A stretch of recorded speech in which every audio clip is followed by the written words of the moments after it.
우선 요한복음 강해는 태초라는 말로 시작이 돼요. 이 태초라는 말이 어디에 또 나오냐면 창세기를 한번 띄워주실까요? 창세기 태초에 한번 같이 읽읍시다. 시작. 태초에 하나님이 천지를 창조하시니라. 네. 여기 태초가 나오죠. 태초에 하나님이 천지를 창조하시니라. 참 이 본문만으로도 어마어마한 이야기가 하나님의 생각, 하나님의 마음, 하나님의 통치, 하나님의 주권이 이 안에 담아져 있습니다. 자, 그런데 창세기 1장 1절의 태초와 오늘 우리가 이제 만나야 될 요한복음 1장 1절의 태초는 번역은 같은 단어로 번역이 됐는데 이 의미 자체가 틀립니다. 우선 이 아르케라는 이 태초라는 말은 창세기에는 물리적인 시간의 시작을 얘기합니다. 말하자면 이 우주 만물이 창조된 그때부터 태초에 그 물리적인 시간을 얘기한다면 요한복음 1장 1절의 이 아르케라는 태초라는 말은 물리적인 시간이 아니고 물리적인 시간 이전의 어떤 존재의 기원을 얘기합니다. 어느 게 근본적인 태초일까요? 요한복음 1장 1절의 태초가 더 근본적인 태초입니다. 이것은 시간의 길이를 말하는 게 아니라 격이 달라요. 자, 그러면 오늘 본문으로 다시 가서 태초에 뭐가 계셨어요? 말씀이 계시니라. 자, 이 말씀이라는 말은 헬라 말에는 로고스라고 표현되어 있죠. 자, 우선 이 로고스라는 말은 많이들 들으셨어요. 그래서 그렇게 낯설지 않은 표현인데 이 로고스라는 개념을 정확히 이해하고 있는 사람들은 그렇게 많지 않은 것 같아요. 우선 이 로고스라는 말은 제가 요한복음 강의를 준비하기 전까지만 해도 그냥 단순한 이해에서 헬라 시대의 헬라 철학의 배경을 담은 표현이나 단어가 아니겠는가 정도로 이해를 했었습니다. 근데 그런 의미가 전혀 없는 건 아닌데 깜짝 놀랍게도 이 로고스라는 개념은 유대의 구약의 배경을 담고 있다는 사실을 알게 됐습니다. 여기 지금 말씀이 로고스예요. 근데 어떻게 이 로고스가 구약의 배경을 안고 있을까? 그 몇 가지 증거를 여러분들과 좀 설명하면서 나누겠습니다. 우선 첫 번째. 여러분, 하나님은 무엇으로 세상을 창조하셨죠? 말씀으로 세상을 창조하셨습니다. 두 번째. 그런데 인간이 아담의 범죄로 타락함으로 사망 아래 놓이게 되자 하나님은 그들을 구원할 계획을 가지게 됐습니다. 그런데 무엇으로 그들을 구원하셨습니까? 언약과 말씀이에요. 언약 이퀄 말씀이라고도 할 수 있는데 언약과 말씀이에요. 자, 그러면 하나님은 놀랍게도 구약에서 말씀으로 창조도 하시고 그 말씀으로 무엇도 하셨어요? 재창조인 우리를 다시 만드시는 구원의 역사를 언약하시고 이루셨습니다. 바로 이것이 구약에 담아진 중요한 로고스의 개념이에요. 말씀의 개념이에요. 그런데 더더욱 이것을 증명할 수 있는 문헌들이 많이 남아있는데 유대 중간기에 보면 많은 문학들이 생성이 되고 문학의 개념을 통해서 많은 표현들이 다듬어집니다. 유대 회당이나 유대 문학에 보면 자주 사용했던 표현 하나가 mem나라는 단어가 있어요. mem나. 이 mem나라는 말은 무슨 뜻인가 하면 바로 로고스라는 뜻입니다. 말씀이라는 뜻이에요. 그런데 이 맵나를 유대 문학 속에서 유대 사람들이 인식하거나 사용할 때는 어떤 때 이 개념을 도입하냐 하면 신의 행위나 창조의 행위를 말할 때 이 맵나, 로고스라는 표현을 씁니다. 자, 이런 것으로 보아서 요한이 채용한 이 말씀, 즉 로고스라는 개념은 놀랍게도 단순히 헬라 시대의 개념을 도입한 것이 아니라 그 첫 번째 배경이 구약적 배경을, 즉 구약 성경의 배경을 가지고 있다는데 인식을 해야 돼요. 두 번째, 크게 두 번째입니다. 그러면 헬라적 배경은 전혀 없는 거냐? 아니에요. 헬라적 배경도 분명히 있어요. 지금부터 두 번째는 헬라적 배경을 설명을 드리겠습니다. 헬라 시대에는 스콜라 철학, 또 플라톤의 철학, 이런 철학들이 주류를 이루어서 그 헬라 시대를 살았던, 즉 이 성경이 쓰여지던 그 시기를 살았던 사람들의 인식 속에는 이 로고스라는 개념이 잘 이해되어 있었습니다. 그러면 이 당시의 사람들이 로고스를 이해할 때는 어떻게 이해했는가? 자, 지금부터 제가 드리는 설명은 헬라 시대에 살았던 사람들의 로고스에 대한 이해를 설명드리는 겁니다. 이렇습니다. 이 개념은 합리적인 생각과 그 생각이 외적인 표현으로서 나갈 때 뭘로 나갑니까? 말로 나갑니다. 어떤 합리적인 생각이든지 그 생각이 머릿속에 의미나 내용들이, 가치관들이 외적으로 표현될 때 무슨 수단을 쓰죠? 언어, 말이라는 수단을 써요. 말. 이걸 로고스라 그랬어요. 그래서 이 사람들은 이렇게 또한 그 개념을 확대 발전시켜 갔어요. 우리 인간이 이 우주의 모든 이치를 이해할 수 있는 것은 그 로고스의 씨가 즉 로고스가 우리 속에 있어서 그 지식을 갖게 된 것이다. 그노시스라 그러죠. 그래서 인간이 구원을 받으려면, 구원을 얻으려면 그 지식, 그노시스가 있어야 된다.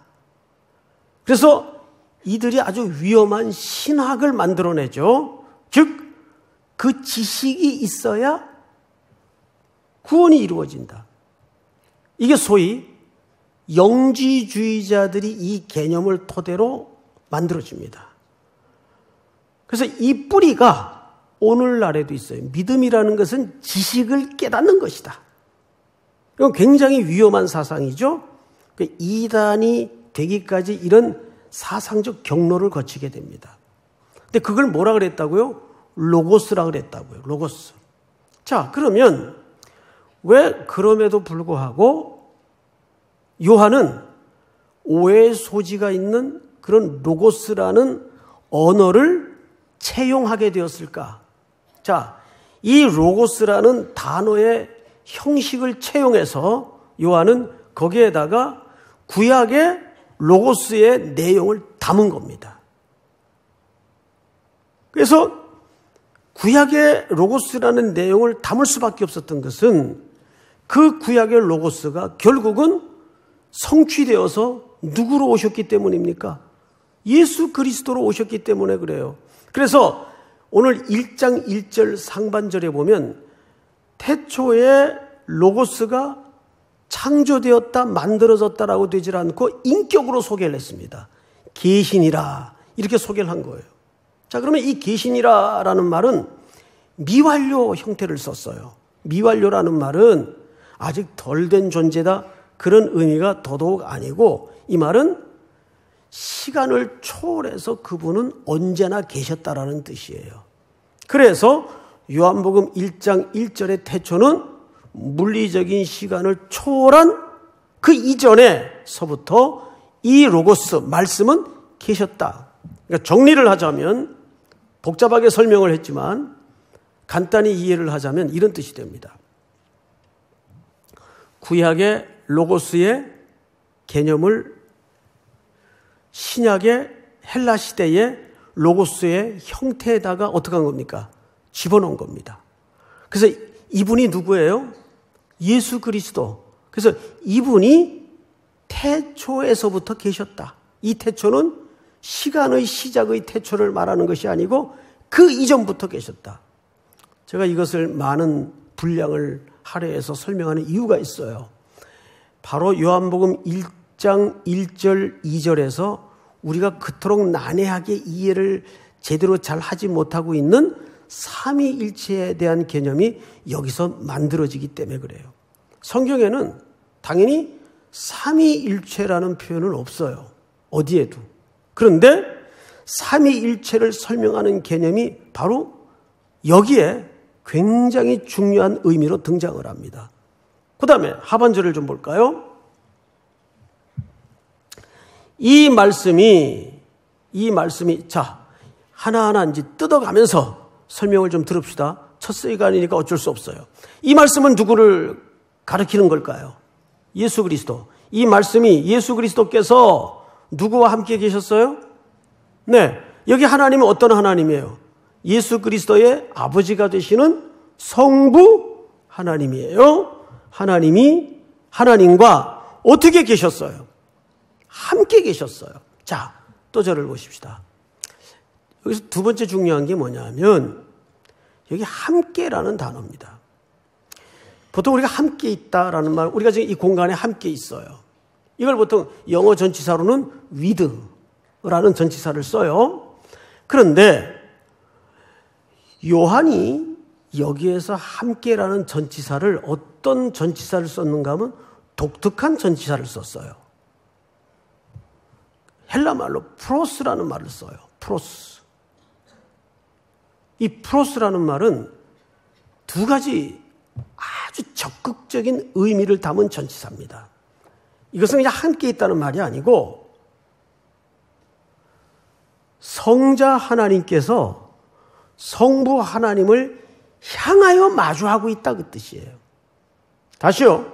이 함께라는 말은 성자 하나님께서 성부 하나님을 향하여 마주하고 있다 그 뜻이에요. 그럼 이게 무슨 뜻이냐면 첫 번째로 이 두 분의 지위와 영광과 본질의 격이 같다는 뜻입니다. 자, 여기에서 삼위일체에 대한 중요한 개념이 등장을 해요. 다시요. 영광과 격과 본질적인 면에서 위가 같다 그 말이에요. 누구와 누구가? 성부 하나님과 성자 하나님이. 성자 하나님이니까 한 단계 낮은 이런 개념이 아니에요. 격이 같다 그 말이에요. 이 두 분이. 그런데 두 분이 지금 아들 성자가 아버지 성부를 어떻게 하고 있어요? 향하여 있어요. 이게 중요한 개념이에요. 이 말은 무슨 뜻인가 하면 이런 뜻입니다. 성자 예수님은 성부 예수님을 향하여 있다는 말은 그분의 생각과 행동과 모든 계획이 아버지를 향하여 살아내고 있다 그 뜻이에요. 여기에서 우리 하나님의 백성들이 붙잡아야 될 중요한 개념이 걸러집니다. 그리스도 안에 새로운 피조물로 구원받은 우리들은 마땅히 그리스도 안에서 우리의 온 인생에 대한 계획과 에너지와 행동과 삶의 방향이 누구를 향하여 있어야 될까요? 그렇습니다. 성자 아들 안에 부활의 첫 열매 되신 그분 안에 묶여진 우리는 당연히 성부 하나님을 향하여 그런 삶을 추구해야 된다는 얘기를 이렇게 하는 거예요. 그래서 요한복음이 강조하는 바는 뭐냐면 예수 그리스도의 온전한 인간이면서 동시에 온전한 하나님이심을 소개하고 있는 거예요. 그래서 설명 방식이 틀려요. 그래서 창세기 1장 1절은 주어가 하나님이지만 요한복음 1장 1절에서는 주어가 말씀이에요. 로고스예요. 성자 예수님이에요. 자, 그러면 조금 더 나아가서 보십시다. 함께 계셨으니 여기서부터 오늘 가장 어려운 대목에 들어가니까 미리 마음가짐을 가지시고 들으시면 그렇게 덜 어려울 겁니다. 이 말씀은 누구를 가리키죠? 성자 예수님을 가리켜요. 이 말씀은 곧 누구시라? 하나님이시니라. 자, 또 앞을 보십시다. 이 대목입니다. 이 말씀은 곧 하나님이라. 영지주의자들이 가장 오해했던 부분 중에 하나가 그들은 말씀을 지식으로 이해했어요. 그렇죠? 그노시스, 지식으로 이해했어요. 그 지식이 곧 누구라는 말도 만들어질 수 있어요. 신이다. 에? 그 지식이 곧 신이다. 그래서 이 지식을 깨닫는 것이 구원을 얻는 길이다. 이것이 실제 플라톤의 철학이나 그 당시 영지주의자들의 신학 이해에서 가능했던 논리입니다. 이 말씀을 그렇게 오해할 수가 있어요. 자, 여기서 말하는 것은 이 말씀은 성자 예수님을 가리켜요. 그 성자 예수님은 곧 누구라는 거예요? 하나님이라는 거예요. 자, 여기서 말하는 하나님은 앞에 하나님과 다른 분은 아닌데 설명이 틀려요. 설명이 달라요. 이 뒤에 하나님은 관사가 없습니다. 이 뒤에 하나님은 삼위 하나님을 얘기하는 거예요. 다시요. 이 말씀은 누구를 가리키죠? 성자 예수님을 가리켜요. 근데 이 말씀이 곧 누구시라고요? 근데 이 하나님은 성부 하나님을 얘기하는 게 아니에요. 앞에 하나님은 누구 하나님이에요? 성부 하나님이에요. 근데 이 하나님은 누구, 어떤 하나님이에요? 삼위 하나님이에요. 그래서 관사가 없어요. 뒤에 보면. 그러니까 예수님은 삼위 하나님 중에 한 분인 거예요. 무슨 말인지 알겠죠, 여러분? 이것만큼 삼위일체를 선명하게 소개한 성경 본문도 드물어요. 그러니까 예수님은 하나님보다 성령님보다 격이 낮거나 떨어지는 분이 아니고 똑같이 뭐예요? 삼위 하나님 중에 한 지위를 차지하고 있는 거예요. 믿습니까? 우리가 조심해야 될 양태론적 설명이 있어요. 예를 들어 이런 거죠. 제가 교회 오면 담임 목사가 돼요. 집에 들어가면 아이들 아빠가 됩니다. 근데 또 학교에 가면 선생이 돼요. 삼위일체란 그와 같은 것입니다. 이게 양태론적 이단이에요. 이런 식의 삼위일체에 대한 설명이 굉장히 많아요. 또 삼위일체를 설명한답시고 도표를 만들어 설명하는 위험한 시도가 있어요.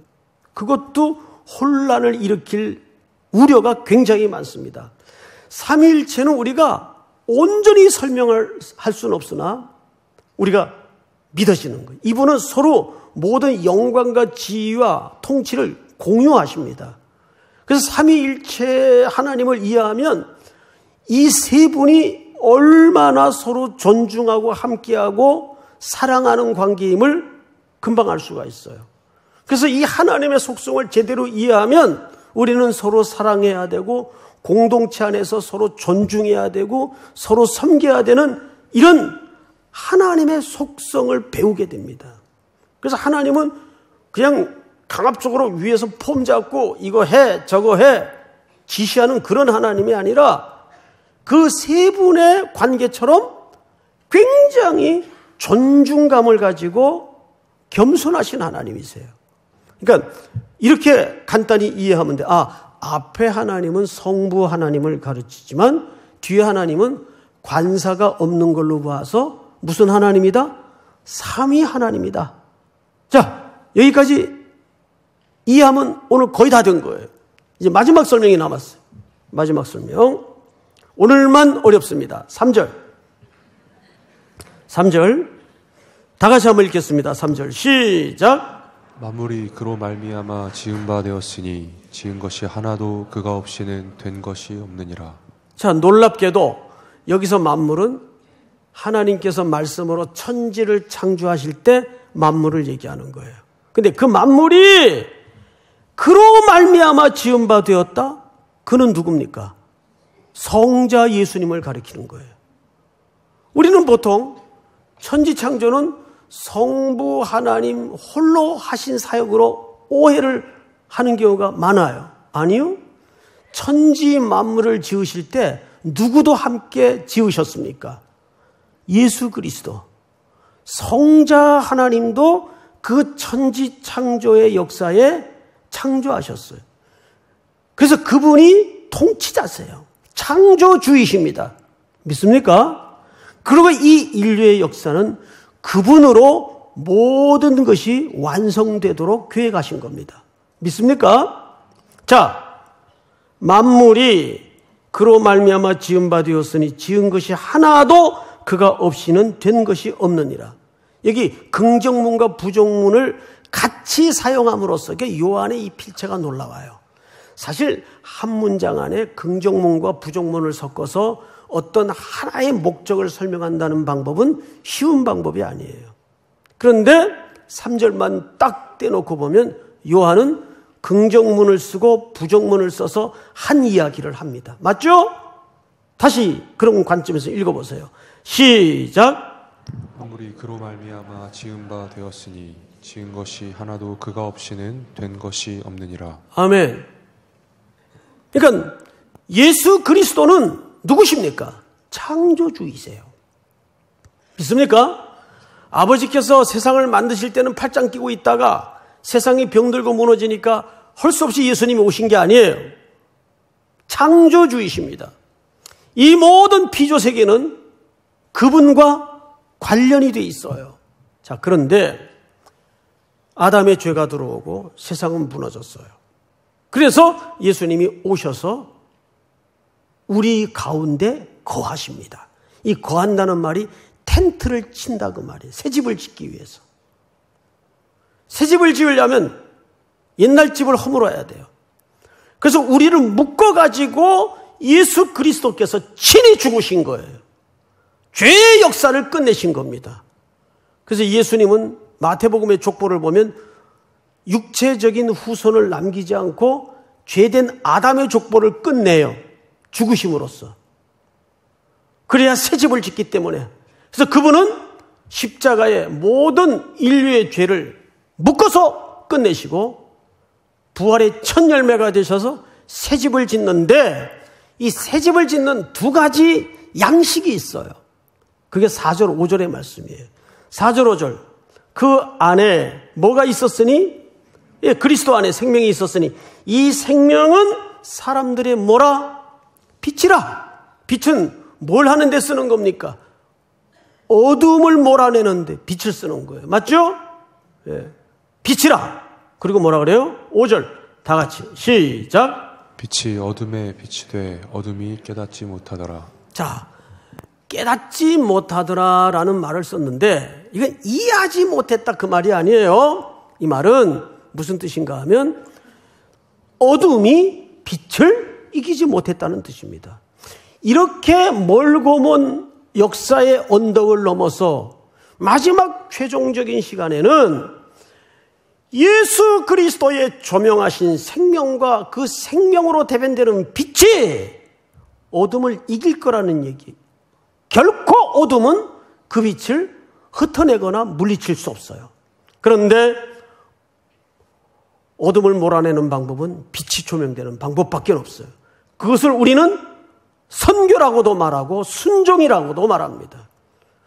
이번 요한복음 강해를 이렇게 시작하면서 이 강해가 마쳐지는 즈음에는 개인적인 소원이 뭐냐면 폐허가 되어버린 내 인생에 생명의 빛 되신 그리스도께서 찾아오셔서 내 인생의 구석구석에 빼곡이 가두어져 있고 드리워져 있는 어둠을 몰아내고 다시 한번 내 인생의 집이 새롭게 재창조되는 기적을 보게 하여 주시옵소서 하는 소원과 응답이 이루어지는 은혜가 있기를 주의 이름으로 축원하고 축복합니다.